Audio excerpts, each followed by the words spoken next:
Hello everyone, welcome back to O2S Academy YouTube channel. So we are doing our Polity Bite series जिसमें हम parliament chapter कर रहे हैं. सो आज का जो हमारा टॉपिक बेसिकली रहेगा that is mainly accounts of government, जो हम बार बार पढ़ते हैं consolidated fund of India, contingency fund of India. And उससे पहले हम एक छोटा सा और टॉपिक करेंगे that is parliamentary privileges, because we have seen जब हम मोशन की बात करते so there is a privilege motion. उसके बाद बीच में हम एक और चीज़ देखते हैं कि ब्रीच ऑफ प्रिविलेजेस था. So that will be a short topic plus one will be the accounts of government. ठीक है. So to download the PDF of this particular lecture और other lectures of the Polity Bite series आप Telegram channel O2IS Academy को subscribe कर सकते हैं.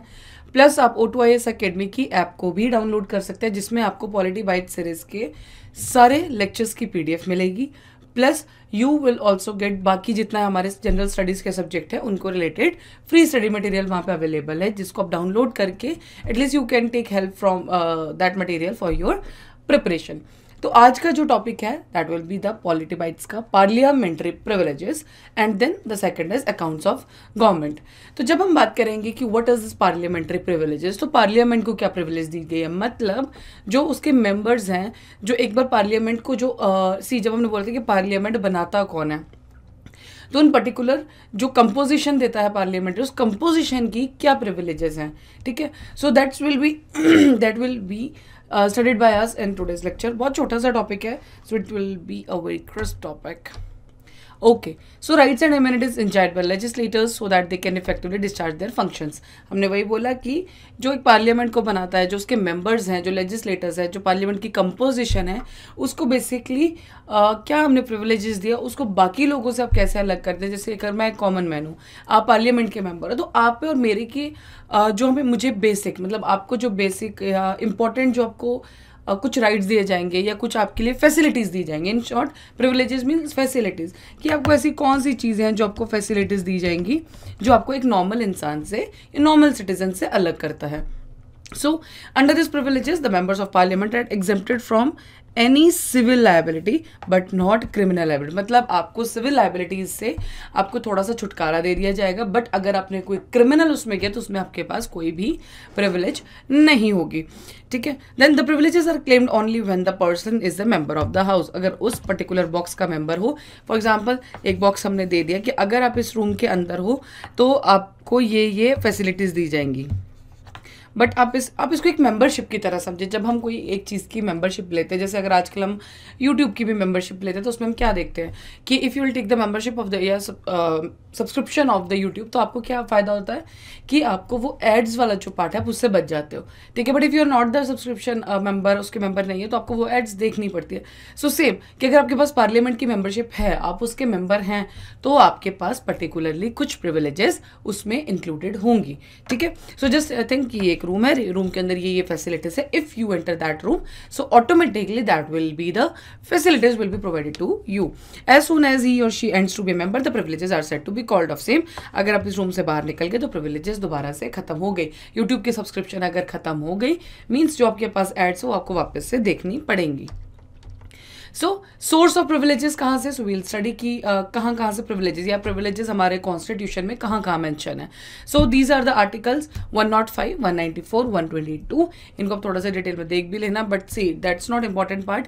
ये topic भी आपके ऐसा क्वेश्चन में तो रहेगा, but at least there should be a basic idea कि हाँ कौन सी प्रिविलेजेस है. कभी कभी क्या होता है कि आपको कंपैरिजन में दिया जाता है कि if someone is a MP, ठीक है, तो अगर उसने ये चीज़ कैसे, no type of a case study, ये चीज़ क्या है, तो क्या ये चीज़ लीगली उस पर क्या एक्शन लिया जा सकता है. So there will be confusion. तो सबसे पहले हमने देखा कि सिविल केस में यू हैव द लायबिलिटीज, ठीक है, उसमें आपको एक्सेप्शंस मिल सकते हैं, but when it comes to the criminal तो उसमें आपके पास कोई भी ऐसी फैसिलिटी नहीं है. Next is parliament has not made any special law to exhaustively codify all the privileges. ठीक है. तो कहाँ से सोर्सेज हम बेसिकली निकालते हैं, कॉन्स्टिट्यूशन प्रोविजंस जो हमने ये देख लिया. Then various laws made by parliament, जो normal day to day business में जब पार्लियामेंट कुछ लॉज बनाती हैं उसमें भी कुछ प्रिविलेजेस डिफाइन कर दी जाती है. Rules of both the houses, parliamentary conventions के साथ, जुडिशियल इंटरप्रिटेशंस के साथ. जुडिशियरी ने अगर कोई फैसला लिया कि हाँ अगर आप मेंबर है तो आप इस चीज़ में आप इस पर्टिकुलर मेंबर को कुछ नहीं कर. So these are the sources. ठीक है. तो यहाँ पे आ गया कि article 105, 194 and 122. So basically what does the article 105 say? Deals with the privileges of the MP. So simple as that. Detail में अगर आपको पढ़ना है so you can study from the up constitution. अभी तो smart like we have very many Android apps for the constitution. आप कोई भी एक ऐप ज़रूर अपने फ़ोन में डाउनलोड करके रखिएगा, because once you will see, because हमारी बुक्स में जो मेंशन होता है वो टॉपिक के रिलेटेड उस आर्टिकल में क्या मेंशन है वो होता है. So when you will download that app of the constitution, तो उसमें क्या होगा कि आपको डिटेल में दिया जाएगा. So will give a just brief reading to that, तो भी आपको क्लियर हो जाएगा कि हाँ क्या इस पर्टिकुलर आर्टिकल में मेंशन है. Do you seriously think article 105? हाँ, हमें पता लगे कि अगर 105 आएगा तो प्रिविलेजेस ऑफ एमपीज मेंशन है, बट उसका detail you should do at least एक बार तो आप रीडिंग दीजिए उसको. नेक्स्ट इज आर्टिकल 118 जो बोलता है parliament's authority to make rules to regulate its procedure and conduct of business. तो अथॉरिटी किसके पास है रूल्स बनाने के लिए? जो मैंने आपको सोर्स बताया वो अथॉरिटी है हमारे पार्लियामेंट के पास. ठीक है. Next is article 121. The members of the parliament are restricted from discussing the conduct of the जजेस of the supreme court and the high court. ठीक है. तो ये चीज़ आपको ध्यान रखनी है कि जब बात आएगी सुप्रीम कोर्ट या हाई कोर्ट के जजेस के बारे में डिस्कस करने के लिए, तो ये पावर हमारे पार्लियामेंट के पास नहीं है. So what does want? This article is very very much important. कभी भी आपको पूछा जा सकता है कि आर्टिकल ऐसा कौन सा आर्टिकल है या पर्टिकुलर इस आर्टिकल में मेंशन है या नहीं है, ये कन्वेंशन है कि नहीं है कि आप सुप्रीम कोर्ट के जजेस के बारे में. हाँ, जो रिमूवल ऑफ सुप्रीम कोर्ट है वो एक अलग बात है, जज. ठीक है, that is a different thing. But if two conduct के उसने ये जजमेंट ये दो जो भी अगर आपने कंडक्ट ऑफ द जज देखना है तो you don't have the power, means parliament don't have the power to discuss the same. Okay. So next is what are the individual privileges. कुछ इंडिविजुअल प्रिविलेजेस हैं जो हर एक मेंबर के पास है. अगर 5 मेंबर होंगे, ठीक है, तो इसके पास भी होंगी, इसके पास भी, इसके पास भी, इसके पास भी, इसके पास भी, मीन्स 5 के पास इंडिविजुअली ये पावर्स होंगी. So the first power is not liable for any speech in parliament. जबरदस्ती स्पीच के लिए वो लायबल नहीं है. Next is exempted from duty service when house is in session. Next is no as arrest in civil cases during 40 days before and 40 days after session. अगर एक session 5 दिन का है तो इससे 40 दिन पहले और 40 दिन बाद ये सिविल केसेस में अरेस्ट नहीं किया जा सकता. कौन? This is the individual privilege of any MP. सो ये आपको ध्यान रखना है. These are the individual privileges. Next will be the collective privileges. Collective privileges बोलते हैं only parliament can make rules to regulate its proceedings. ठीक है, दिस इज जब भी ओनली आ जाएगा ना, that will be very much important because this only can only create your confusion for your answers. Next is courts can't inquire into house proceedings. ये आपको ध्यान रखना. अगर पार्लियामेंट कंडक्ट ऑफ जजेस के ऊपर बात नहीं कर सकती है, जो कोर्ट है वो भी इंक्वायर नहीं कर सकता प्रोसीडिंग्स के ऊपर.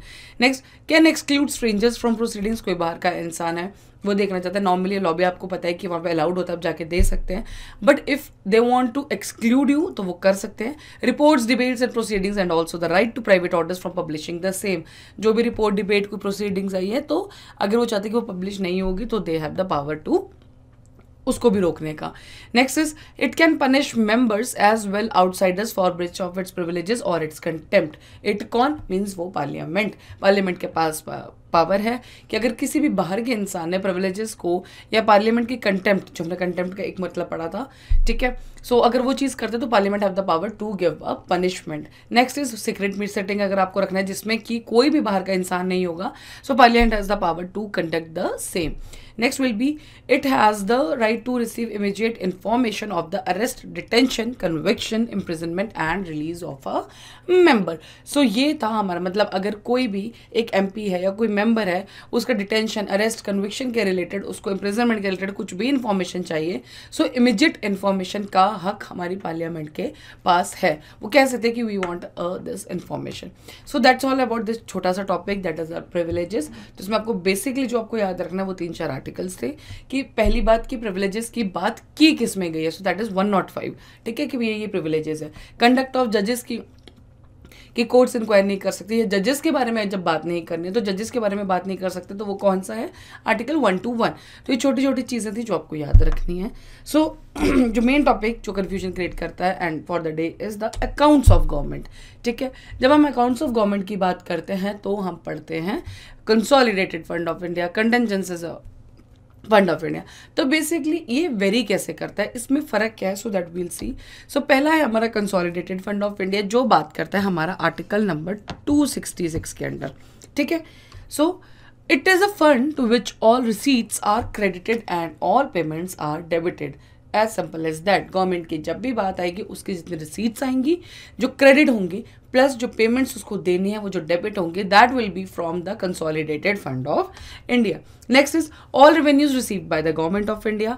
Next all loans raised by the, अगर कोई रेवेन्यू उसने बनाया है, ठीक है, रेवेन्यू सब समझ, मान लो कोई कैपिटल है तो उसको कोई रेवेन्यू गवर्नमेंट ने जनरेट किया तो वो भी किस में क्रेडिट होगा, हमारे कंसोलिडेटेड फंड ऑफ इंडिया में.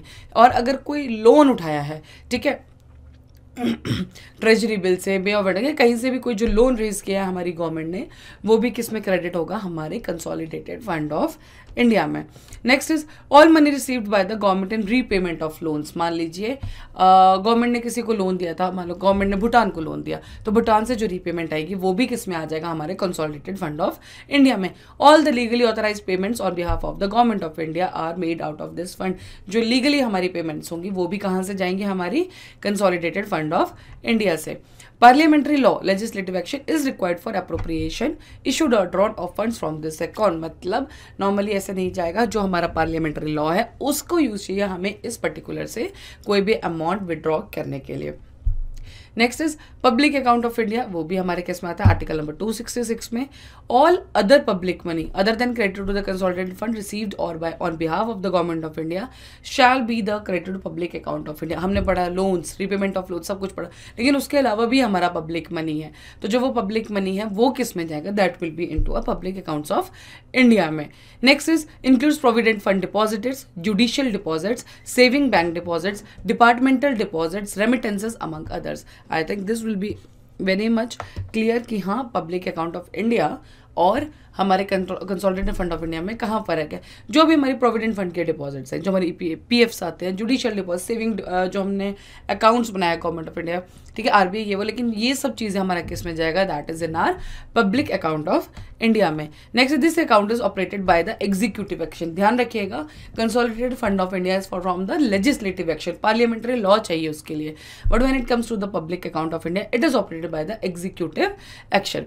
Payment from this account are mostly in the nature of banking transactions. ठीक है, तो इसमें हम जब बोल रहे हैं पब्लिक का मनी है तो पब्लिक गवर्नमेंट के पास थोड़ा नहीं जाएगी कि हम लॉ बनाओ, बिल पास करो, ऐसा कुछ भी नहीं होगा ना. सो पब्लिक कैसे डील करती है मनी मैटर्स में, that is from our banking system. तो basically public account of India means banking transactions, in simple as that, याद रखने के लिए. Next is contingency fund of India. Article जो बोलता है that is 267. The constitution authorise the parliament to establish a contingency fund of India into which amounts determined by law are paid from time to time. एक article है 267 जो बोलता है कि parliament को एक कंटिजेंसी फंड ऑफ इंडिया बनाना है, जिसमें एक जो अमाउंट टाइम से लेके पार्लियामेंट बनाती रहती है कहीं से बात है तो उसको उसके लिए एक अलग से फंड चाहिए. So basically the parliament enacted the contingency fund of India act in 1950 में ही आया था. This fund is placed at the disposal of the president, ये ध्यान रखिएगा, and he can make advances out of it to meet unforeseen expenditure pending its authorisation by the parliament. इससे president, इसका जो विड्रॉल है इसमें से फंड के लिए कोई भी ऐसा एक्सपेंडिचर आ जाए जो पहले नहीं सोचा गया था, जो प्लान नहीं था, ठीक है, उस चीज़ के लिए अगर उसको बजट चाहिए, उसके लिए पैसा चाहिए, तो कौन कर सकता है, प्रेसिडेंट कर सकता है, but the thing is approve उसको फिर भी कौन करेगा, लास्ट में parliament. The fund is held by the finance secretary on the behalf of the president. Next is similar to the public account of India, it is also operated by the executive action. तो अभी तक आपको एक बात समझ आई कि only जो हमारा consolidated fund है that is held by legislative action. ठीक है, बाकी जो दोनों है that is from executive action. ठीक है, so these are the 3 types of accounts. Next इज हमारा एक कुछ हम टर्म देखते हैं, that is charged expenditure. What does this mean? Expenditure charge upon the consolidated fund of India. This charge expenditure is non votable, ये ध्यान रखिएगा, by the parliament. It can only be discussed by the parliament. Expenditure made from the consolidated fund of India, this type expenditure has to be voted by the parliament. तो charged upon मतलब इसके ये non votable है, ठीक है, कोई और ये सिर्फ पार्लियामेंट में ही डिस्कस होगा.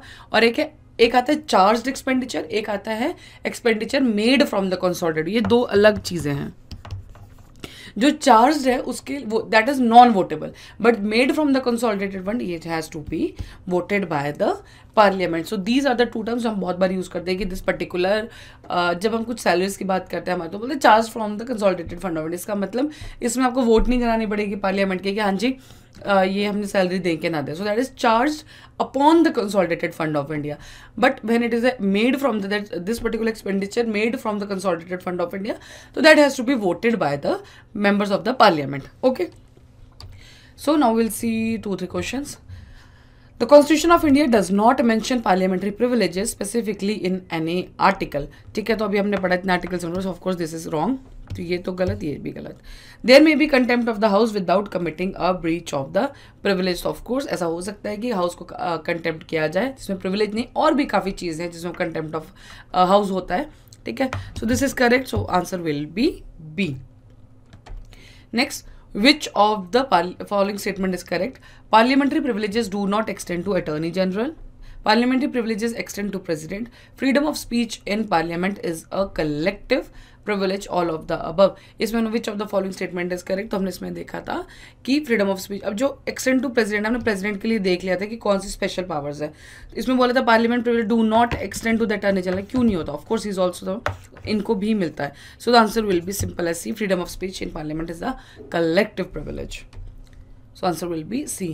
सो that's all about the today's topic. अभी हमने बहुत छोटे छोटे टॉपिक से, दैट इज प्रिविलेज हमने पढ़ा and one is the accounts. See ये किस लिए, बिकॉज हम ये पढ़ते तो रहते but we don't know in the detail कि इसका मतलब क्या. We all know that charge upon the consolidated fund of India, made from the consolidated fund of India, public account हम पढ़ते, contingency fund of India, but don't know, हमें ये नहीं पता होता डिटेल में कि what does this particular term means. Because कभी कभी अगर आपको टर्म का मतलब पता है, आपको उसके थोड़े से बेसिक क्रिस्प से भी बेसिक्स पता है ना, तो कभी कभी it will help you in solving a very big question. ठीक है, सो दैट्स ऑल.